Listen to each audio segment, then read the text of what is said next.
Hey Carnies, and welcome back to the Daily Carnage Show. I'm Shannon, I'm a digital marketing strategist at Carney, and I'm your host. Today we're talking about your brain on AI, Gen Z on TikTok, and digital literacy on YouTube. So grab your decaf latte and let's get started. Okay, so Harvard Business Review recently published a study in which they surveyed over 1,400 US workers from large companies. And results showed that 14% of respondents said that they've experienced brain fry linked to artificial intelligence. And this AI brain fry is a relatively new concept that researchers are defining as a kind of mental fatigue that is directly caused by excessive use or interaction with or oversight of AI tools beyond your cognitive limits. What's interesting here is that across all of the job categories that were surveyed, it is marketers who are experiencing the most self-reported AI brain fry. According to this data, about 26% of marketing professionals report experiencing this brain fry, which is the highest rate among all the industries surveyed. HR came in around 19%, with operations coming in close behind at 18%, and then software engineering coming in at around 17 to 18%. And so, of course, with all of these disparities, researchers really wanted to know what was exactly driving that mental fatigue. The variable that they were able to pinpoint is AI oversight. So people whose job it is to constantly monitor, check, and guide AI outputs throughout their workday expended about 14% more mental effort, and subsequently they experienced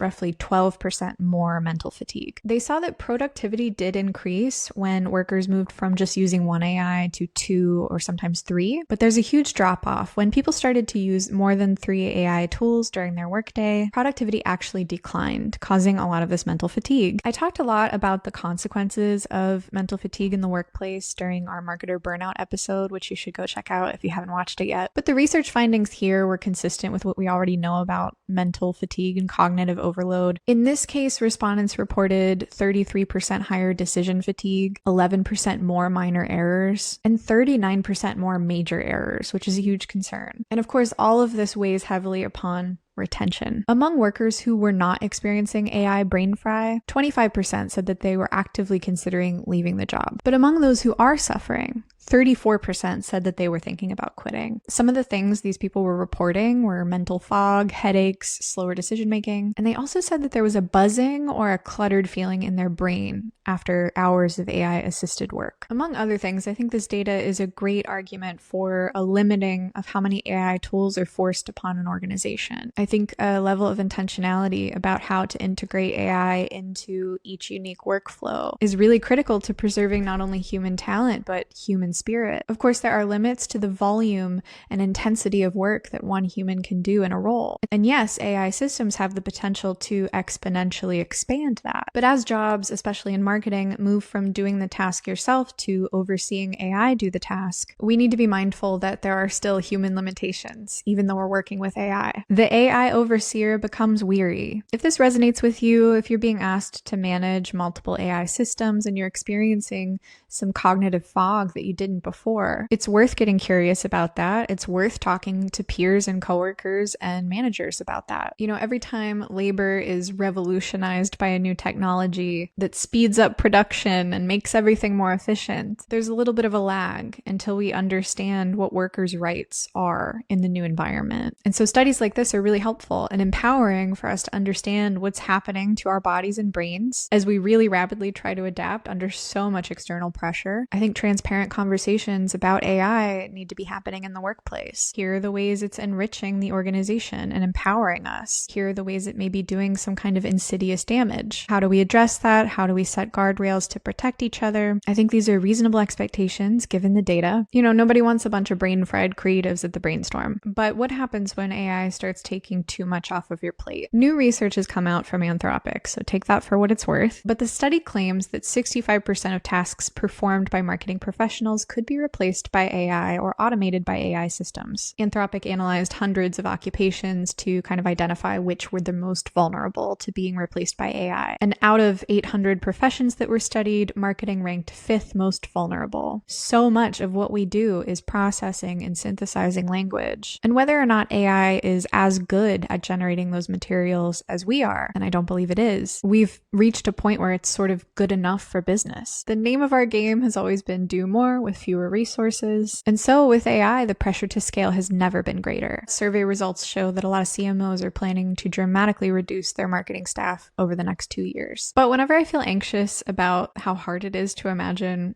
what this industry will look like in 10 years, I try to remind myself how different this industry was 10 years back. Like for instance, if you told me 10 years ago when I was 22 that I would need to be on camera optimizing for short form vertical video, my first question would have been, oh my God, did they bring back Vine?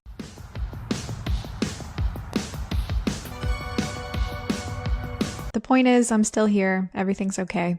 We adapted. Give yourself some grace because you were quite literally on the front lines of AI brain fry. You're killing it. Okay, back to Anthropic. Last week I covered how Anthropic walked away from a contract with the Pentagon on the grounds of no mass surveillance and no autonomous killing. And then the US government blacklisted Anthropic and expeditiously signed a deal with their competitor, OpenAI. And this caused a mass migration from ChatGPT to Claude. And this is because a lot of people really feel strongly that mass surveillance and autonomous killing are kind of bad. So even though Anthropic lost about $200 million after walking away from this deal, they're emerging from all of this smelling sweeter than a rose. For example, online sentiment data shows that Anthropic has over a 14-point advantage in positive sentiment over OpenAI. And ChatGPT's share of the US chatbot app market has slipped from 57% to 42% more recently. And what this means is that we're very much still in the AI race, but this does suggest that the average consumer really expects their chosen AI to address their ethical questions and reflect their values. And with that, let's talk about Gen Z on TikTok. So according to a new Harris poll, Gen Z is still spending a lot of time on TikTok. But interestingly, many of them report not enjoying the platform as much as they used to. Actually, 60% say that they trust TikTok less than they did in the past, and 74% say that they're more cautious now about what they engage with on the app. But the big stat here is that 1 in 4 Gen Z users say that they wish TikTok never existed. It sounds like TikTok is for Gen Z what Instagram was for millennials. It's like, oh, a new boulder to push up the mountain. I love this. This is so fun. Wait, what do you mean again? Are you saying I'm doomed to open and close Instagram over and over again until the day that I die? No, totally. That's chill. It's fine. You know, one must imagine Sisyphus happy. Big traumatic feelings aside, TikTok is still the top destination for cultural discovery among Gen Z users, and 37% say it's still the first place that they go to for entertainment. Digging deeper into the data, it shows that Gen Z just wishes TikTok had fewer ads and brands. They miss when content was unfiltered and more relatable. Of course, everybody misses the platform before the launch of TikTok Shop. The old adage rings true. Remember when MTV played music? Do you remember TikTok during COVID when it was just Tiger King and Doja Cat dances? Carol Baskin killed her husband, whacked him. Can't convince me that it didn't happen. Fed them to tigers, they snacking. What's happening? Carol Baskin.